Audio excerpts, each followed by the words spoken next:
ሰኔ 13 ቀን 2016 ዓመተ ምህረት ነበረ። ይህ ዘሪሁን 13 የጦር መሳሪያዎች ማምረቻ የቤተ ሙከራና የምርምር ተቋም አርበኛ ዘመነ ካሴ ተመርቆ የተከፈተው። ታላላቅ ህልመኞች ልጆች ነን። ህልም ደግሞ በታሪክ መጽሐፍ ገጾች ብቻ ሳይሆን በዲኤንኤ የሚተላለፋልና ወጣት ሳይንቲስት ፋኖች ብዙ ግኝቶችን አግኝተዋል። ይሄንና መሰል ሌሎች ግኝቶችን በቅደም ተከተል ለህዝብ ይፋ የሚሆኑ የሚደረጉ ጥቅም ላይም ሲውሉ የሚገኙ አጠቃላይ የመላው አማራ ፋኖ ንብረትን የመላው አማራ ህዝብ ሀብት ነው የሚሆነው።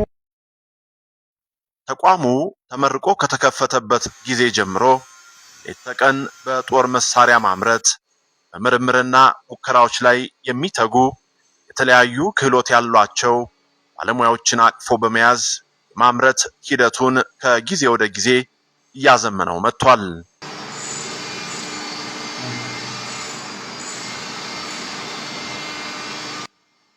ይህ የዘሪሁን 13 የምርምር ማምረቻና የሙከራ ተቋም ከዚህ ቀደም ሞርተር፣ ሮኬቶችን፣ በምድር ውስጥ የሚቀበሩ ፈንጂዎችንና ሌሎች ግብዓቶችን እያመረተ ለተዋጊ ኃይላችን ሲያቀርብ ቆይቷል።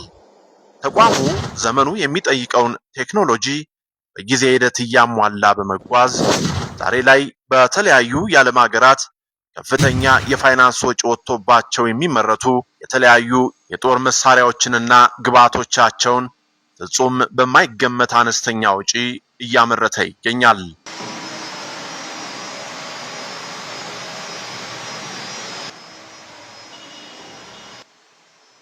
ከዚህ ቀደም ከጠላት ጋር ቀጥተኛ ንክኪ ካላደረጉ በስተቀረ የማይፈነዱ አሊያም በራዲዮ ኮንትሮሊንግ ሲስተም ብቻ ሊፈነዱ የሚችሉ በምድር ውስጥ የሚቀበሩ ጸረ ሰውና ጸረ ታንክ ፈንጂዎችን በማዘመን የራዲዮ ፕሮክሲሚቲ ፊውዝ እንዲገጠምላቸው በማድረግ ከጠላት ጋር ቀጥተኛ አካላዊ ንክኪ ሳያስፈልግ በጥቂት ሜትሮች ርቀት ብቻ የጠላት እንቅስቃሴ በሚኖርበት ወቅት በቀላሉ ፈንድተው ጉዳት ማድረስ እንዲችሉ ሆነው እየተሰሩ ይገኛል።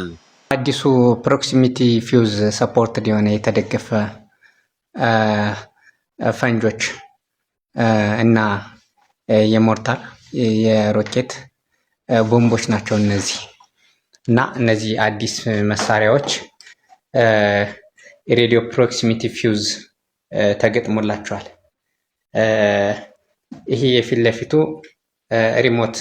በሪሞት ኮንትሮል ለማጥቃት የሚያገለግሉ ፈንጆች ናቸው። እነዛ ደግሞ ከአየር ወደ ምድር የሚጣሉ ፈንጆች ናቸው። እነዚህ ደግሞ ጸረ ታንክና ጸረ ሰብ ፈንጆች ናቸው። በዋናነት 6 ሜትር ራዲየስ ዙሪያ ከታለፈ ባጠገቡ ራሱ አስቦ ይፈነዳል ማለት ነው። ጸረ ታንክም ጸረ ሰብ የግድ ፈንጁን መርገጥ አይጠበቅብንም። እነዛ ከሰማይ ከድሮን ወደ መሬት የሚለቀቁት ደግሞ እግረኛን ለማጥቃት ሲፈለግ መሬት ሳይገጩ በሰው ቁመት ልክ እንዳሉ እንዲፈነዱ የሚያደርግ አሁንም የፕሮክሲሚቲ የቅርበት መለያ ሲስተም ተገጥሞላቸዋል። እነዚህ ፕሮክሲሚቲ ፊውዝ የተገጠመላቸው የጦር መሳሪያዎች እንደከዚህ ቀደሙ ራዲዮ ኮንትሮሊንግ ሲስተም የሚሰሩ ስለሆነ በአካባቢው በድንገት የወገን ኃይል ቢያልፍ እንኳን ፈንድተው ጉዳት እንዳያደርሱ መቆጣጠር ይቻላል።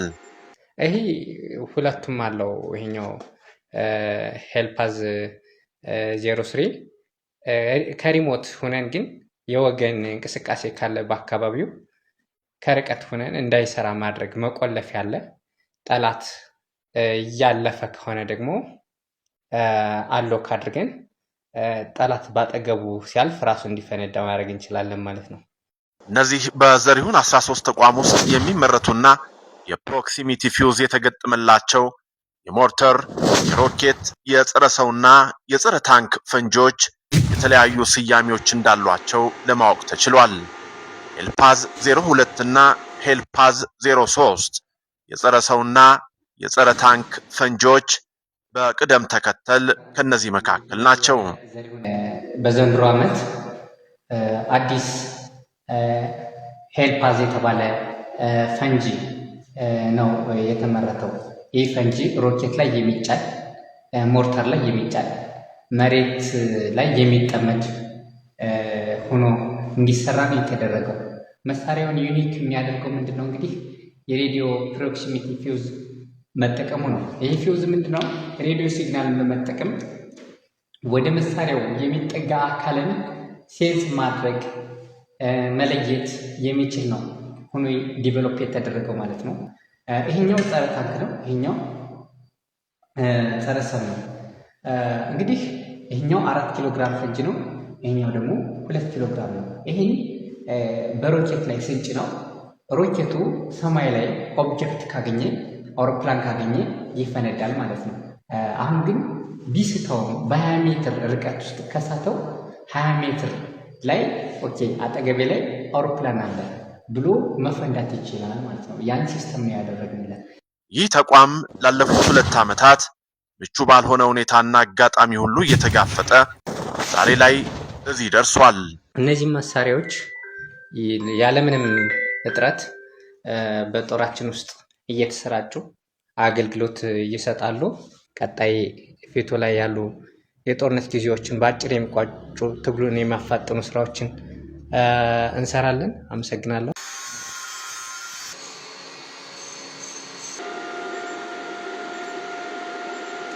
በመሆኑም ለተቋሙና ለስራው እድገት ሲባል የሚመለከታቸው አካላት ሁሉ ድጋፍና እንክብካቤ ያደርጉለት እንደሚገባ የተቋሙ ባለሙያዎች ጥሪ አቅርበዋል። ሰላም